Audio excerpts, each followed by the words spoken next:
Sahabat-sahabat sekalian, saya rasa kalau bicara masalah dapur ya, dapur Sengkelat merupakan dapur yang banyak dibicarakan oleh semua kalangan.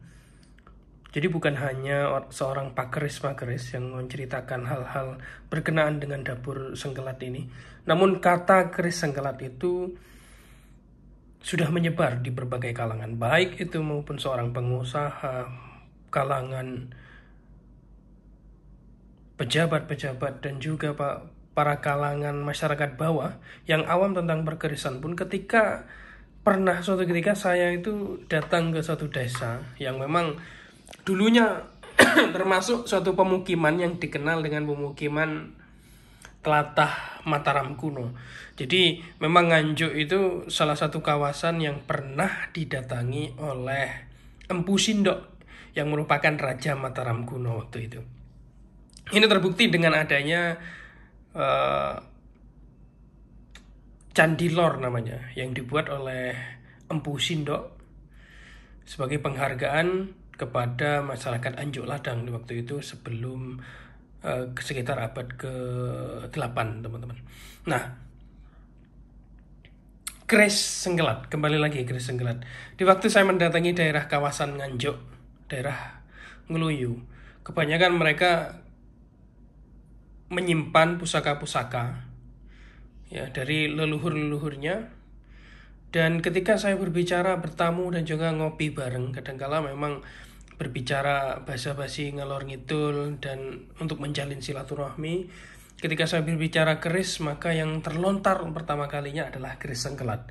Betapa terkenalnya keris Sengkelat karena memang secara historis Sengkelat ini mengalami suatu fenomena yang cukup mengesankan di waktu Empu Ki Supo, ya, seorang empu dalam Majapahit yang banyak mengisahkan dan membuat keris Sengkelat ini yang diawali dengan pesanan seorang ulama besar, seorang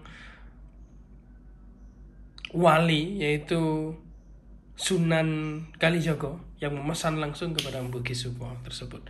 Dan ini adalah keris Sengkelat, teman-teman. Ya, keris Sengkelat. Yang panjangnya kalau diukur ya, dari ujung ini sampai sini ini 37. Sampai tengah ini, teman-teman. Bawang sebungkul di bawahnya ini. Kalau ukuran dari ujung sampai sini itu semua dari buntut meme ini semuanya panjangnya 38,5 cm. Dapur Sengkelat, dan untuk tangguhnya sendiri adalah Mediun Wengker ini, teman-teman. Jadi Wengker itu ada dua versi, ada Wengker ya kawasan Ponorogo, dan juga ada Wengker yang memang ada pengaruh-pengaruh dari Mediun, kawasan Mediun, atau kalau dulunya adalah kawasan Purubaya namanya, kerajaan kecil yang ada di wilayah Mataram. Nah, kenapa berubah menjadi Mediun itu sekitar tahun, kalau tidak salah ya, kalau saya tidak salah ingat, itu sekitar tahun 1960-an itu berubah menjadi Mediun. Kalau dulunya Purubaya, teman-teman. Nah, kawasan Purubaya atau Mediun ini merupakan suatu kerajaan kecil yang cukup disegani. Bahkan saat Panembahan Senopati, yaitu generasi kedua Mataram, itu mencoba untuk membombardir kawasan Purubaya tersebut atau Mediun, itu dua kali pula mengalami sebuah kekalahan.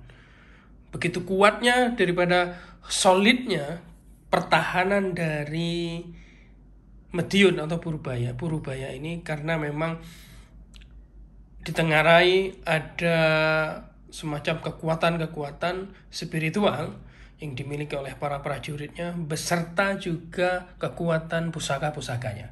Nah, pusaka ini merupakan pusaka dari Mediun Purubaya, teman-teman. Jadi ada pengaruh-pengaruh Wengker juga.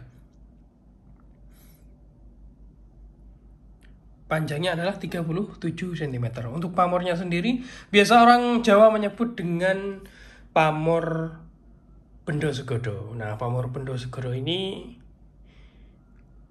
bisa diartikan itu lebih kuat secara auranya daripada pamor Udan Mas. Kalau pamor Udan Mas memang aspek filosofinya tentang kerejekian. Begitu pula dengan keris pamor Bendo Segodo ini sama. Itu tentang kerejekian pula, teman-teman.